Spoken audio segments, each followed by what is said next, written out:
Hey, babe. So the Carolinas are on fire. Zelensky was disrespected in our White House. The world in Europe has been aligning with Ukraine. Obviously.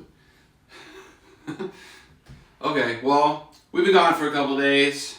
So let's get caught up. Where to start? I don't even know Well, what let's to start. say. First of all, Donnie Dipshit and his wooden I wish I was a real boy puppet J.D. Vance sat in the fucking Oval Office and undid 80 years of European diplomacy in 45 minutes. Let's break it down. So Zelensky came to essentially sign a deal, and Trump used it as an I'm a giant piece of shit photo op and tried to strong arm a guy that's been fighting a war for 4 years into fucking basically giving away his country. And that didn't go so well. And let's break this down for a second. Typically, these things happen behind closed doors, first of all. Trump sat there on TV and kept saying, this is going to make great TV. Everything Trump doesn't think this is real. Trump thinks he's still on The fucking Apprentice. And why was Vance there at all? The two leaders were supposed to be talking and negotiating. So why was Vance even there? Well, Vance was there because if you ever notice, when Trump has to actually talk to a person, he needs a handler. Mm-hmm. Trump can only mumble out word salad to arenas full of dipshits who have no fucking critical thinking skills. So when he has to actually engage with another human being and have a conversation where words matter and mean things, there has to be a fucking adult in the room. And they couldn't find an adult, so they got J.D. Vance to sit next to him. So Zelensky sits there. Trump thinks he's going to strong-arm this dude on TV, and because they're on TV, Zelensky's going to fold like a cheap man. Zelensky is a warrior who's been fighting a war for 4 years, and Zelensky completely flipped a bitch on him and made his photo op into his photo op. Zelensky sat there and went, no, and kept his cool. Now, let's get to the next thing. They complained that he didn't wear a suit. And everybody's going, how could they say this to that guy? How could they say this to that guy? Yeah, that's shitty, but let's break that down too. Who complained he didn't have a suit on? Well, that was Marjorie Taylor Greene's boyfriend. Arguably the most insane psychopath piece of shit in our entire government. Her boyfriend asked that question. Now, why does this matter? Well, it doesn't. But it does. Because if he would have wore a suit, that same motherfucker would have sat there and said, why are you wearing a suit? We're giving you all of this money and doing all these things for you, and you show up in a suit? So it was a no-win situation for him. So now that that's out of the way, basically, all of Europe has now rallied around Ukraine and is giving them money, giving them weapons. The UK especially is going all in, pulling funding from other projects, giving them more money, giving them more weapons. Why does this matter? Well, as the United States pulls back and more of Europe puts in, if this war continues and Putin drops some bombs or shoots some missiles or something and kills some British citizens, World War III is going to kick off real fucking quick.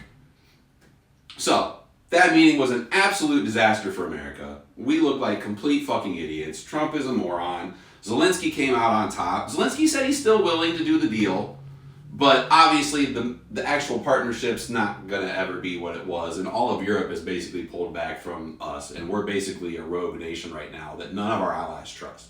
So now that that's out of the way, let's do the next thing. The Epstein list. Holy shit, what a fucking waste of time that was.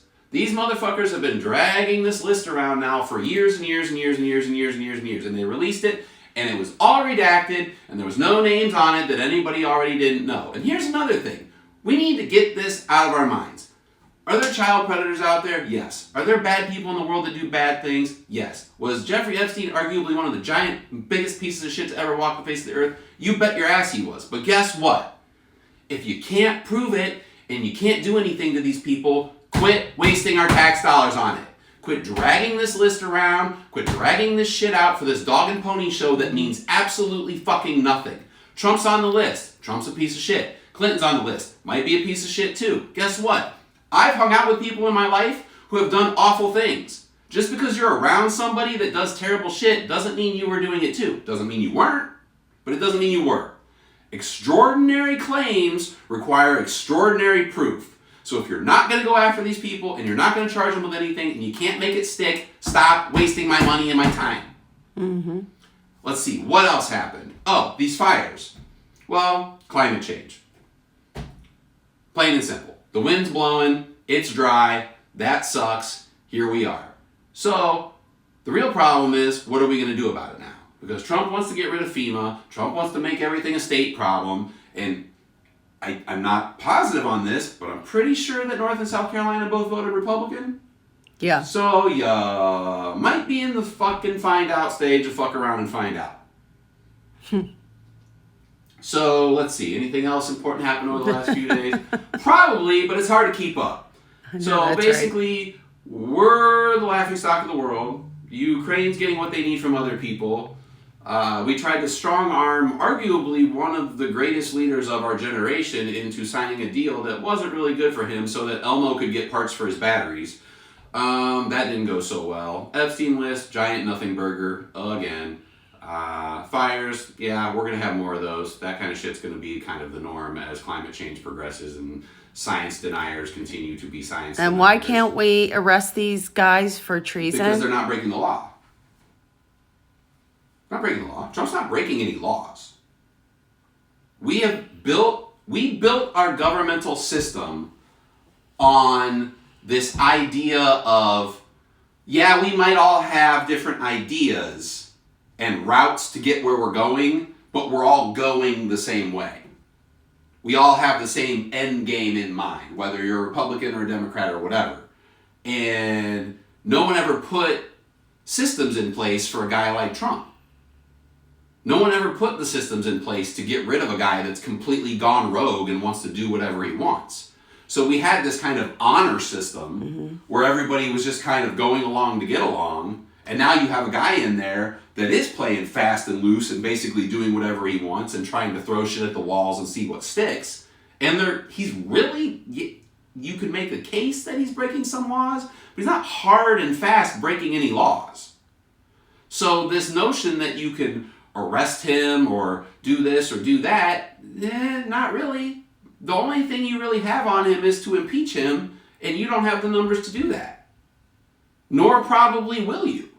So the guy, Trump's dumb, but the people around him aren't. And Trump's not doing anything. Trump's just the face. Like I said with the whole Vance thing. That's the reason they trotted Vance out there with him when they were talking to Zelensky. Trump doesn't even know where the hell he is half the time. Trump's not even writing his own tweets. He's got other people doing everything for him. So these people around Trump are pushing the limits of what they can do right to the very edge. So getting rid of him is going to be difficult. So we're back up to speed. Like the video, share the video. I'll see you guys tomorrow.